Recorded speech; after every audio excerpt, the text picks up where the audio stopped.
o arquivo do avesso. Viaje connosco rumo ao Centro de Documentação de Ilhavo, um espaço de confluência entre a terra e o mar, o porto seguro de onde se parte para navegar por entre as ondas, por vezes tempestuosas, da preservação, descrição, investigação e divulgação da história, cultura e identidade ilhavenses. Em cada rota uma história, uma tradição, uma memória, uma vivência. Entre nesta viagem e redescubra a sua terra, a sua gente, a sua rua. Olá, sejam bem-vindos a mais um episódio da rubrica O Arquivo do Avesso. Há cerca de 100 anos, o mundo era um palco de guerra. Era a Primeira Guerra Mundial. Durou entre 1914 a 1918. Vamos conhecer um pouco os impactos deste acontecimento no contexto ilhavense. Agora Eliana Fidalgo vai explicar-nos como foi a vivência dos ilhavos na Grande Guerra. Eliana, vamos começar com uma breve contextualização sobre o que levou o mundo e também Portugal a entrar na Primeira Guerra Mundial. Vamos lá. O mundo fervilhava na luta pelos mercados e pelas matérias-primas. Havia uma exploração dos países pobres por parte dos países ricos. Havia uma má distribuição do território africano e asiático na ótica da Alemanha e da Itália. A perda da Alsácia e Lorena para a Alemanha na Guerra Franco-Prussiana, o investimento em tecnologia de guerra e o estabelecimento de alianças dividiu o mundo em duas partes. Contudo, foi com o assassinato do arquiduque Francisco Fernando, a 28 de junho de 1914, na Bósnia, que despoltou o conflito mundial. Em Portugal, a conjuntura também foi propícia à entrada na guerra. Portugal atravessava uma grande instabilidade política, económica, financeira e social, e não nos podemos esquecer de que Portugal acabava de sair de uma monarquia e encontrava-se num contexto republicano ainda muito conturbado e instável. Sem liderança política eficaz, Portugal tinha receio de perder as suas colónias para o Império Alemão. Além disso, o seu vínculo com a Inglaterra influenciou a apreensão das embarcações alemãs que se encontravam nos nossos portos. Estas foram, efetivamente, as principais razões que levaram o mundo e Portugal à guerra. Contudo, Portugal entra num esforço de guerra ainda antes de a guerra lhe ter sido declarada, com o envio do Corpo Expedicionário Português, em setembro de 1914, para Angola e Moçambique, com a finalidade de as proteger das incursões alemãs. A entrada efetiva deu-se a 9 de março de 1916, com a declaração por parte da Alemanha, depois da apreensão das embarcações que se encontravam então nos nossos portos, por parte de Portugal. Neste conflito participaram cerca de 100 mil portugueses, cerca de 55 mil foram para a Flandres, 30.700 para Moçambique e 18.340 para Angola. E quais foram os principais acontecimentos que marcaram o município de Ilhavo no contexto da guerra? Muito bem. Então, começando em 1914, podemos destacar a censura nos jornais ilhavenses, assim como o aviso para os mancebos se apresentarem na Câmara Municipal de Ilhavo para o recenseamento militar. Já em 1915, temos, por exemplo, a informação de que a Comissão Administrativa da Câmara Municipal de Ilhavo atribuiu subsídio ao bando precatório para ajudar os feridos da guerra em África. Em 1916, já num período em que Portugal estava efetivamente em guerra, assistimos à proibição da saída de navios para a pesca de bacalhau, condição que influenciou muito negativamente os ilhavenses, como se pode imaginar. A pesca era já nesta altura uma fonte de rendimento muito importante. Sem isto, o agravamento das condições de vida era inevitável. Temos também a indicação de ilhavenses a receberem preparação de guerra em Mafra. Dizia o Brado, um jornal ilhavense da época, a seguinte afirmação, no sentido de dar alento aos homens que partiam para a guerra. A pátria está em perigo, pois corremos todos a salvá-la, para que fique salva esta nossa independência, a nossa família, este bocadinho de terra a que nós pertence. Ilhavenses que partistes, coragem, abnegação e heroísmo. Temos também a salientar a visita do Ministro da Marinha à Costa Nova e à Barra para avaliar o assoreamento da ria. Ou ainda a morte de 3 ilhavenses em Moçambique. Também o torpedeamento da barca Emília em Las Palmas, comandada pelo ilhavense Francisco Gaivotinha. Ou ainda o encalhamento do navio, o Desertas, na Costa Nova. Para quem não sabe, o Desertas era uma embarcação alemã que foi confiscada pela Marinha Portuguesa, porque era um navio que se encontrava num dos nossos portos, e foi colocado ao serviço de Inglaterra, ao serviço de guerra. Temos também a solicitação à Comissão de Avaliações Militares em Aveiro para pagarem o prejuízo com as carroças da Vista Alegre destruídas na guerra. E isto foi aquilo que encontramos relativamente a 1916, à intervenção ilhavense. Passando para 1917, temos como referência a petição dos agricultores de Ilhavo para Ernesto da Maia, ferrador, não ir para a guerra, pois era o único com este ofício no município. Temos também o torpedeamento do Lugre de Trombetas nos Açores, onde havia ilhavenses. E a alteração das posturas e regulamentos municipais, proibindo as regateiras e os atravessadores de comprarem bens para venderem antes das 10 horas da manhã, fora do mercado municipal. Relativamente a 1918, temos indicação do torpedeamento do caça-minas Augusto de Castilho por um submarino alemão, onde morreu o ilhavense Manuel da Crua Branco. Temos ainda o manifesto da Câmara Municipal de Ilhavo contra o assassinato do Presidente da República, de então, Sidónio Pais. Já em 1919, a 28 de junho, com a assinatura do Tratado de Versalhes, o mundo pôs fim a uma guerra, por esgotamento das partes. Esta guerra, que supostamente iria acabar com todos os conflitos existentes, acabou por levar o mundo a uma guerra ainda mais mortífera, a Segunda Guerra Mundial. Em resumo, em termos militares, o Concelho de Ilhavo, que tinha nesta altura cerca de 14 mil habitantes, 12.200 pertencentes a São Salvador e 2.600 à Gafanha da Nazaré, sensivelmente, enviou 240 homens para a guerra, sendo que 207 eram de São Salvador e Ilhavo e 33 da Gafanha da Nazaré. Desses 240 homens, 219 pertenciam ao Exército, 19 à Marinha de Guerra e 2 a ambos os ramos. Em termos de mortos, destacamos 9 do Exército e 1 da Marinha de Guerra. No entanto, houve mortes colaterais, homens que morreram vítimas da guerra, mesmo sem tendo andado em combate. Temos identificados, por exemplo, da Marinha Mercante, 8 homens. No entanto, muitos outros haverá. No entanto, não temos quaisquer registros, pelo menos até ao momento. Estas são as principais consequências da guerra, da vivência dos ilhavos na Grande Guerra. E então, em relação à família e amigos dos combatentes, como é que sentiram a participação dos seus entes queridos nesta Grande Guerra?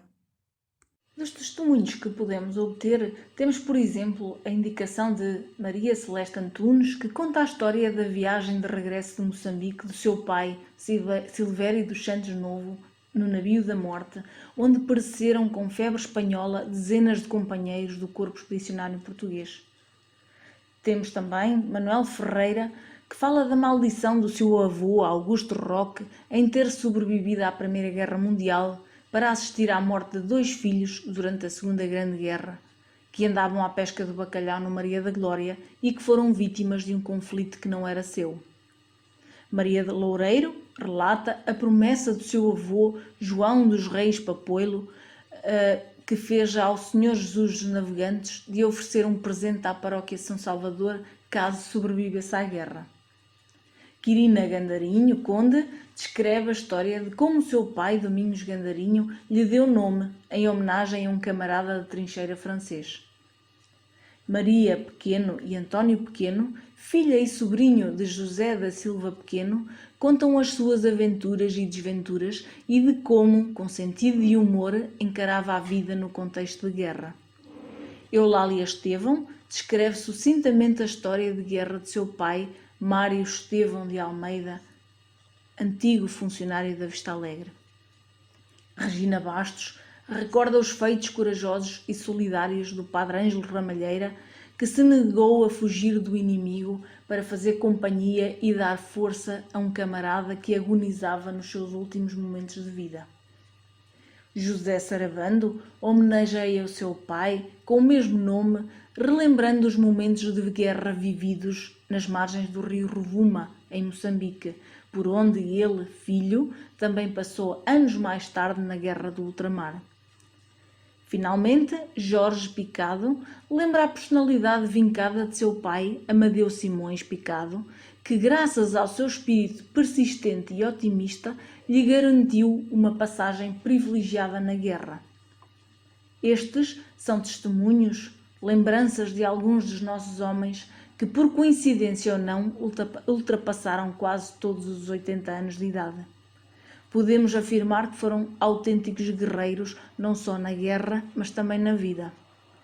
Esta homenagem é para eles, ilhavos que combateram, morreram ou foram vítimas desta guerra das guerras. E agora, como é habitual, falamos um pouco mais sobre o projeto Se Esta Rua Fosse Minha.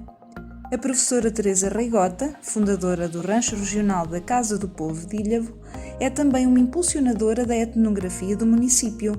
Recentemente, a professora deu uma palestra na Escola Secundária da Gafanha da Nazaré e neste excerto que vamos ouvir, a professora dá algumas dicas de como fazer uma recolha de informação para descobrir novas histórias sobre as ruas.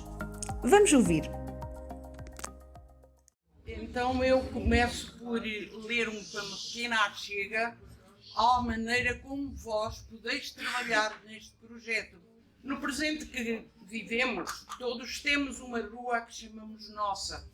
Dizemos com frequência a dita, esta rua é a minha.